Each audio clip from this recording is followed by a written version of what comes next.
Today is May 6, 2020. My name is Charles Suter, and in the next few minutes I'll be presenting a topic on rapid simple therapy methods. The one for today is called solution-focused therapy. I'm going to give credit to this particular method to Steve DeShazer and Insu Kim Berg, although there are many experts out there who might claim credit for this particular therapy method. The main message here is solving ever-present problems ends emotional distress. What that means is that you may be living under chronic conditions that reoccur that are precipitating and causing you emotional distress. And the solution simply is to solve that problem once and for all. Step number one, identify the problem causing reoccurring emotional distress. Now, to give us something to work with, let me come up with a hypothetical example. Let's suppose that your boss oftentimes gets angry and shouts at you and possibly lashes out in ways that you find uncomfortable.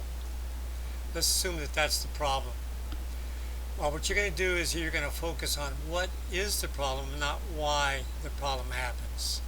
You can't do introspection as to why your boss continues to get angry or upset, but you can observe his behavior. That's the what.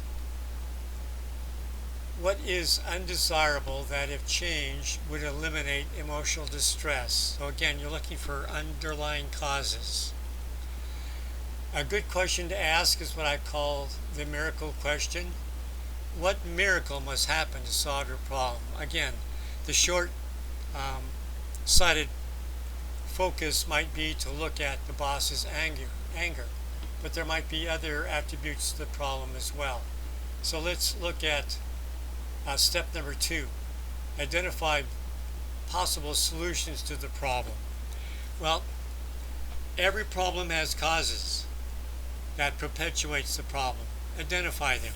So let's go through the possible steps as to what might be the cause behind the boss's anger. First of all, what causes my boss to get angry? What causes the boss to blame or lash out at you? What causes me to be so sensitive? What causes me to accept verbal abuse without pushing back? What causes me to keep working for this particular boss? Why not get another job? What prevents me from making a complaint to human resources? What prevents me from having a heartfelt private discussion with my boss? Well, these are all possible causes, and you've brainstormed some of them here that would have some potential to reverse the causes. Next step is to eliminate the impractical solutions that can't be implemented now or are less efficient.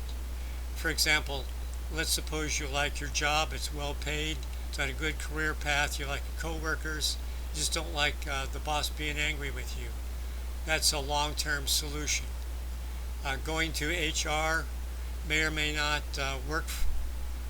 May very well be that the boss now has a second reason for being angry and upset with you.